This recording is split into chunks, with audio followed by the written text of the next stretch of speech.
주님의 오심을 기다리는 절기 대림절을 맞고 있습니다. 더 33라는 책이 있습니다. 칠레 광부 33인의 위대한 승리를 그린, 여러분 기억나는지 모르겠습니다. 영화보다 극적이고 소설보다도 경이롭고 신과 사람이 만들어낸 가장 아름다운 기적, 칠레에서 구리광선에서 일하는 광부들이 갱도가 무너져서 700m 아래에 갇히게 되었습니다. 매몰됐던 사건이 2010년 8월 5일이었습니다. 전 세계가 경악을 하고 그들을 구출하기 위해서 하루 이틀 갱도를 뜰보려고 했지만은 잘 뜰보지지 않고, 시간이 지남에 따라 생존 여부조차 불확실한 시간들이 흘러가면서 많은 사람들이 소망을 접기 시작했습니다. 열일이 흘렀을 때는 생존 가능성이 희박하다. 이제는 살 소망이 없었을 것이다. 그러나 칠레 정부와 회사는 포기하지 않고 구조 작업을 계속했습니다. 17일째 되는 날, 매몰된 33인이 살아있다는 것을 확인하게 됩니다. 이때부터 박차를 더 가해서 700m 밑에까지 여러분 구멍을 뚫습니다. 69일째 되는 날, 이 모든 것이 마치고 한 사람 한 사람 그 밑에서부터 올라오는 모습을 바라보고 전 세계가 박수를 치고 환호를 했습니다. 17일 동안 외부와의 단절되었을 때 그들은 서로가 격려하고 구조될 것이라는 소망을 놓지 않았다는 것입니다.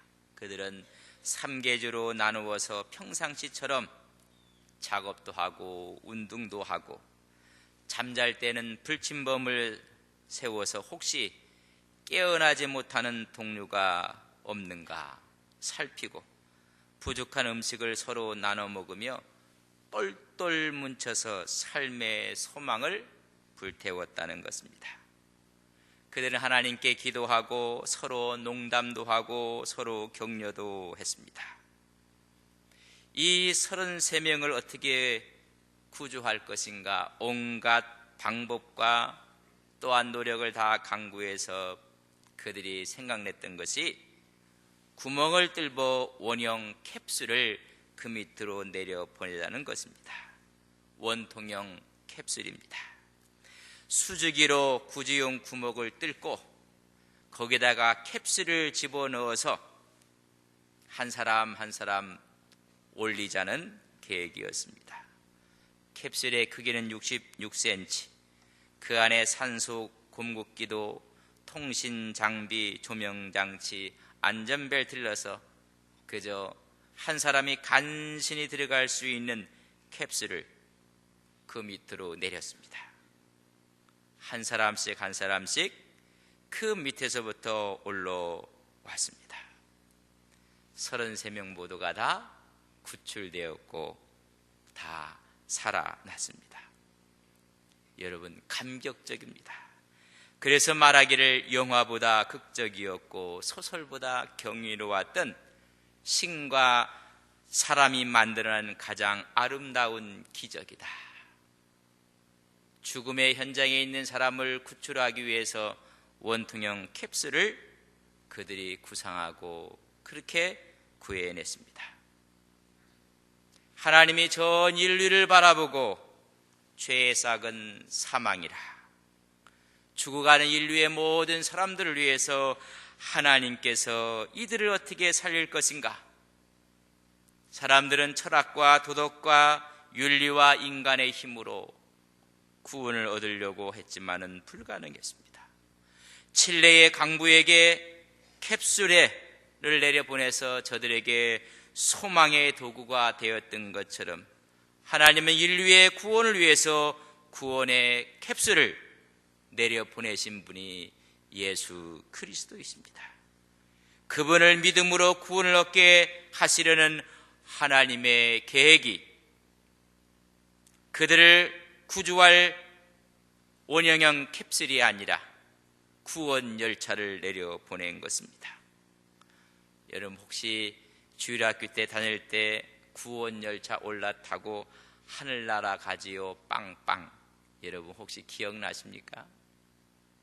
구원 열차를 내려 보내신 것입니다.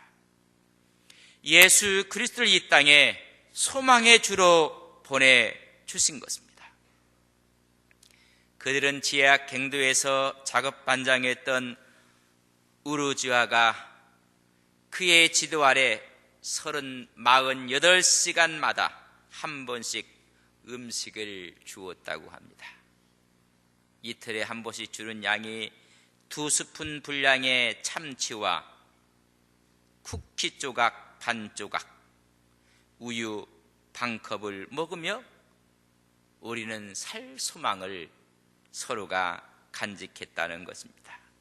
제한된 식량을 먹으며 최소화할 수 있는 생존 조건을 그들은 강구해내고 평등한 단체 배식을 했다는 것입니다.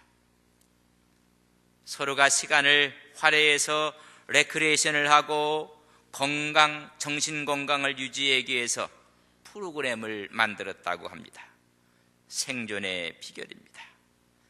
그들의 생존 사실이 알려진 뒤에 매몰 지점까지 뚫린 지름 10cm 크기의 작은 통로로 스프와 의약품이 전달된 것이, 그들이 최소한 생명을 유지할 수 있는 것이 계속 공급이 되었습니다. 69일째 되는 날 원형 캡슐이 내려왔습니다. 그 캡슐을 피닉스라 이름했습니다. 마지막 하나님께서 예수님을 내려 보내셔서 구원 열차로 삼아 주신 것입니다. 수많은 선지자들을 통해서 꾸준히 하나님의 소망을, 인류의 구원의 계획을 우리에게 전해 주었습니다. 10cm의 구멍으로 스프와 먹을 것들을 계속 공급해 주었던 것처럼 선지자의 입을 통해서 인류의 구원의 계획을 계속 전해 주셨다가 때가 됐을 때 그분이 구원 열차 되어서 이 땅에 오신 것을 우리는 믿습니다. 그분이 오셔서 우리를 구원하실 그날을 기리는 것이 대림절입니다. 이 마지막 때를 가리켜 하나님께서는 세례 요한을 먼저 보내셔서 회개하라 천국이 가까워 왔느니라고 외치게 했습니다. 하나님의 나라가 가까이 왔다는 것입니다. 33인의 광부가 갇혔을 때 구원의 캡슐이 내려왔던 것처럼 천국이 왔다고 말씀해 주고 있습니다. 우리 주님께서 이 땅으로 내려오셨다는 이야기입니다. 하나님 나라 천국은 가는 것이 아니라 오는 것이라고 말씀해 주고 있습니다. 천국이 가까이 왔다. 하나님의 구원의 캡슐이 왔다는 것입니다. 예수 그리스도가 우리에게 오신 것입니다. 그날이 성탄절, 주님이 이 땅에 오신 그날입니다. 그때 세례요한이 외치는 것입니다. 외친 장소는 광야입니다. 복음은 회당과 성전이 아니라 광야에서 시작되었습니다. 오늘 빈들처럼 황량한 가운데 복음이 전하여지는 것입니다. 세례요한이 누군가? 제사장의 후예입니다. 아버지는 네이지파 아비야 반열의 제사장 사가랴였고 세례요한의 어머니는 네이지파 아론의 자손 엘리사벳이었습니다. 누가복음 1장 5절에 그를 가리켜 설명해 주고 있습니다. 순수한 네이지파의 자손입니다. 지도자가 될 충분한 자격을 갖춘 사람입니다.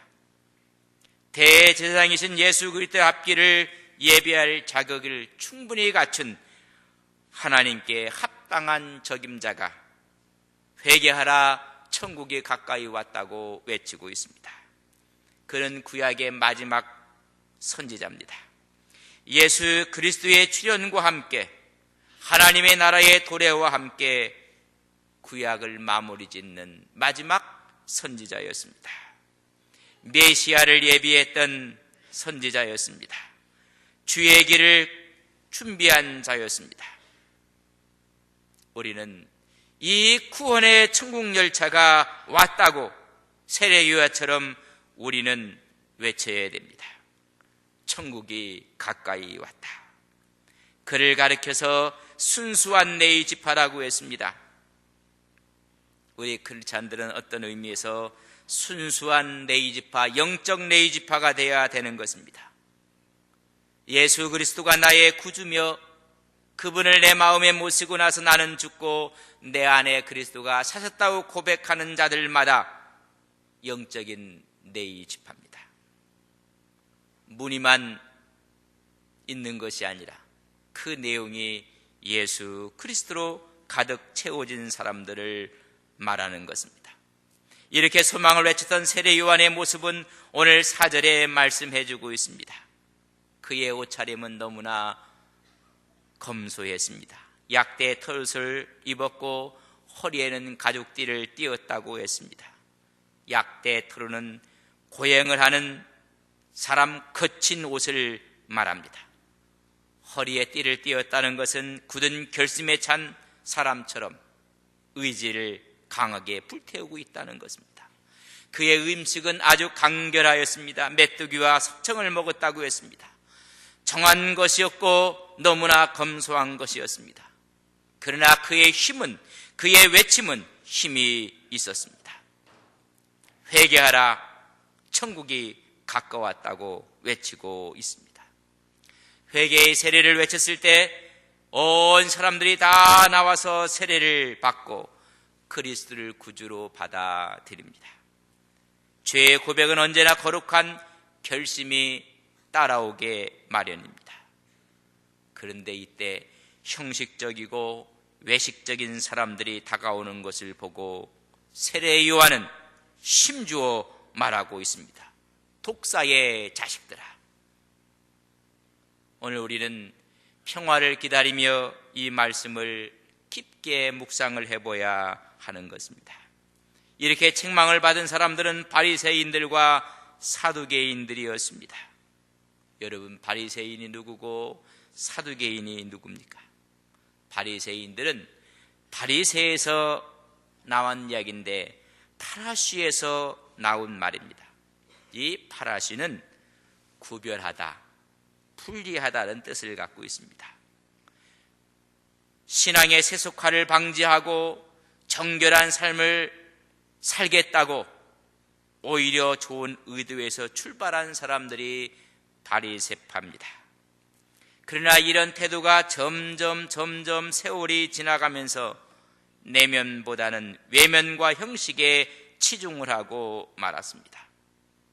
그래서 외식주의자들의 대명사가 바리새파입니다. 이들이 예수님께 나왔을 때 우리 주님 세례 요한은 그들을 꿰뚫어 보신 것입니다. 이 바리새인들이 나온 이유는 자신들이 경건하다는 증거를 보이기 위해서 세례 요한 앞에 나왔습니다. 회개에는 관심이 없습니다. 사람들이 다 나가니 마지 못해서 이웃까지 나온 사람이 바리새인입니다. 또한 사두개인이 있습니다. 이들은 사두개파라고 하는데 모세 오경만 그들은 인정을 합니다. 그 외에는 다 인정하지 않습니다. 내세도 믿지 않고 부활도 믿지 않습니다. 다분히 현세주의자들입니다. 그렇기 때문에 이 사두개파는 정치와 경제와 사회 전반에 많은 영향력을 끼치는 집단이었습니다. 이들은 호기심 때문에 세례 요한의 세례터에 나오게 되었습니다. 세례 요한은 이 사실을 꿰뚫어 보고 말합니다. 독사의 자식들아. 바리새인들은 종교적인 귀족이 되어버리고 말았습니다. 사두개인들은 사회적 귀족이 되고 말았습니다. 오늘 한국교회에 기독교적인 귀족이 된 사람들이 있습니다. 종교적인 귀족이라고 생각하는 사람들이 있습니다. 신바리새주의자들입니다. 하나님께서 쓰시는 사람들은 그리스도를 높이는 사람들인데 그들은 자기의 자리와 위치와 자기의 갖고 있는 모든 것을 앞세우는 사람들입니다. 겉모양은 선민이로 경건한 체하지만 그들의 속에는 선한 것에 대해서 악의와 저기로 가득 차 있는 자들입니다. 하나님의 영광보다는 자기의 실속을 차리는 사람들입니다. 준엄한 책망을 했습니다. 바리새인과 사두개인들은 스스로 아브라함의 자손이라고 자부하고 있지만은 세례요한의 눈에 비친 그들의 모습은 에덴에서 아담과 하와를 유혹하여 범죄케 한 사단의 도구인 뱀의 후예들이라고 선언하고 있는 것입니다. 거짓 교리가 있고 진리를 거스리고 외식과 외모에만 신경을 쓰는 사람들, 독사의 자식들이라. 너희들이 무슨 근거로 심판을 피할 수 있다고 생각하느냐? 세례요한의 여러분 무서운 통찰력입니다. 얼마나 유선적이었고 광탁했는지를 꿰뚫어보고 이들은 급기야 예수 그리스도를 십자가에 못 박는 장본인들이 되고 말았던 사람들입니다. 오늘 우리는 주님의 오실 날을 기다리면서도 우리 마음이 바리새인처럼 사두개인처럼 하나님의 영광에 오히려 대항하고 있는 사람은 없습니까? 소망이 되기 위해서는 오늘 바리새인들과 서기관들에게 세례요한은 힘주어 말합니다. 회개하라. 그리고 합당한 열매를 맺으라는 것입니다. 뉘우침에 합당한 열매를 수반하지 않는다면 거짓된 회개인 것입니다. 합당한 말은 같은 분량을 말합니다. 회개했으면 회개에 합당한 그와 같은 분량의 열매를 맺으라는 것입니다. 너희들이 회개했으면 그것에 걸맞는 회개의 열매를 내놓으라는 것입니다. 그의 선한 증거를 내놓으라는 것입니다. 회개하고 나서는 회개와 같은 분량의 열매를 내놓지 않는다면 이미 토끼가 나무 뿌리를 찢고 있다고 말씀해 주고 있는 것입니다. 두 번째는 말합니다. 아브라함을 우리의 조상이라고 생각하지 말라는 것입니다. 유대인들은 구원의 조건이 아브라함의 후손이라고 생각했습니다. 혈통에 기인된다고 믿었습니다. 랍비의 교훈에 보면 못된 교훈이 하나 있습니다. 할례 받은 자 중에 지옥에 갈 자가 없다. 자기는 아브라함의 자손이며 할례의 대를 이었다고 그들은 자부하고 있습니다. 그러나 아브라함이 의인이 된 것은 그가 하나님을 믿을 때 의인이 됐다고 성경은 증언해주고 있습니다. 이때 세례요한이 하는 말씀이 능히 이 돌들도 아브라함의 자손이 되게 할 수가 있다고 오늘 강하게 세례요한이 외치고 있습니다. 너희들이 아브라함의 자손이라고 자랑한다면 하나님은 이 돌들도 아브라함의 자손이 되게 할 수가 있느니라. 여기서 말한 이 돌은 땅에 있는 돌을 말하는 것이 아닙니다. 유대인들이 돌처럼 생각하는 이방인을 말하는 것입니다. 그들이 그렇게 값없는 돌처럼 생각하는 이 이방인도 예수 그리스도를 믿으면 아브라함의 자손의 반열에 들어간다는 것을 말씀해 주는 것입니다. 이런 말씀을 세례 요한을 통해서 나갔을 때 하나님의 마음은 어떠했을까? 너무나 답답했을 것입니다. 아브라함의 자손이 아브라함의 자손답게 살지 아니할 때 그의 하나님의 마음이 얼마나 답답했을까. 내 자식이 사람답게 살지 못했을 때 아비의 심정이 어떠했을까. 아브라함의 자손이 선민으로서 살지 못했을 때의 그 아픔, 그래서 그 말을 세례요한의 입을 통해서 이 이방인도 아브라함의 자손이 될 수 있다고 말하는 것입니다. 인간을 자랑할 필요는 없습니다. 자랑할 것이 없습니다. 인간적인 자랑은 하나님께서 용납하지 않습니다. 다 허울뿐이고 이름뿐입니다. 오늘 교회에도 많은 직분들이 있는데 직분이 허울뿐이고 직분이 이름뿐이라면 오늘 우리 하나님은 가슴 아파하는 것입니다. 오직 위선을 버리고 하나님의 뜻을 행함으로 말미암아 아브라함의 자손이 있다는 것을 말씀해 주고 있습니다. 그렇기 때문에 최고 최대의 희망을 전하고 있는 것입니다. 너희는 회개하여 세례를 받으라는 것. 너희는 또한 회개하여 합당한 열매를 맺으라는 것입니다.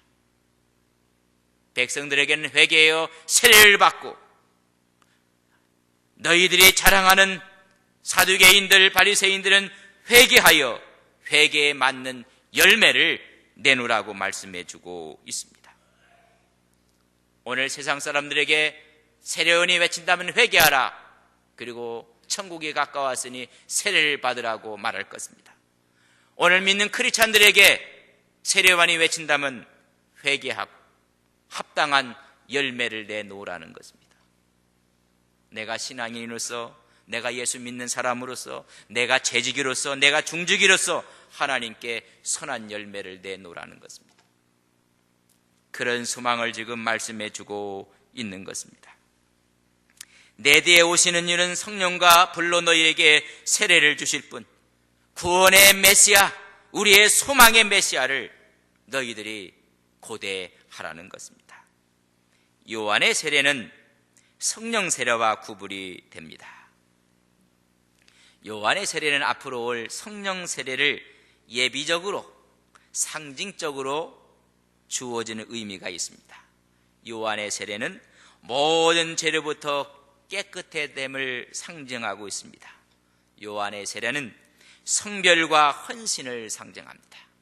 우리가 요한의 세례를 받으면 죄로부터 우리는 깨끗해졌습니다. 다시 말하면 구원받았습니다. 그래서 회개의 세례를 말하는 것입니다. 회개하는 사람만이 세례를 받을 수 있다는 것을 말하는 요한의 세례를 말합니다. 그러나 예수님의 세례, 성령과 불로 주는 세례, 이중적인 의미를 갖고 있습니다. 성령으로 세례를 주신다는 것입니다. 다시 말하면 성령에 푹 잠기게 한다는 것입니다. 우리의 영적인 심성을 바꾸어 주겠다는 것입니다. 성령에 푹 잠기게 하시는 세례, 성령 충만입니다. 우리가 예수를 믿음으로 말미암아 구원받았습니다. 그것은 요한의 세례입니다. 예수님의 세례는 이제 그 성령에 푹 잠겨서 내가 성령 충만한 것입니다. 그를 건드리면 예수님의 사상이 나오고 예수님의 언어가 나오고, 그를 건드리면 예수님의 향기가 나오고 예수님의 편지처럼 우리가 읽혀지게 되는 것입니다. 불로 세례를 주신다는 얘기는, 사역에서 불이 상징하는 것은 밝게 하고 따뜻하게 하고 또한 우리를 태우고 악한 것을 녹이고 완전히 멸한다는 것입니다. 우리가 예수의 세례를 받으면 우리 마음이 맑아집니다. 우리 마음이 따뜻해집니다. 우리 마음속에 하나님의 놀라운 성령의 은혜가 넘쳐나게 된다는 것입니다. 그렇기 때문에 물세례와 불세례는 우리에게 필요한 것입니다. 물세례는 외적인 사역입니다. 그저 깨끗하게 한다면, 내적인 불과 성령의 세례는 우리의 마음을 새롭게 만드는 것입니다. 이번 크리스마스를 맞이하면서 우리 마음속에 성령 세례와 불세례로 말미암아 하나님의 은혜의 소망 가운데 사시는 우리 안동 섭외 온 성도님들이 되시기를 주님의 이름으로 간절히 바랍니다. 우리는 이미 구원 열차를 올라탄 사람들입니다. 이제 성령에 완전히 잠기시고 우리의 모든 잘못된 것을 태워버리고 우리의 심령이 주의 사랑으로 가득 차는 대림절 둘째 주일이 되시기를 주님의 이름으로 간절히 소망합니다. 하나님, 우리에게는 소망이 있습니다. 희망이 있습니다.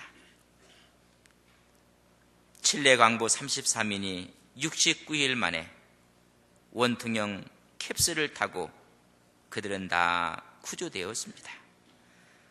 하나님께서 우리를 구원하기 위해서 원통형 캡슐, 구원 열차를 우리에게 보내주셨습니다.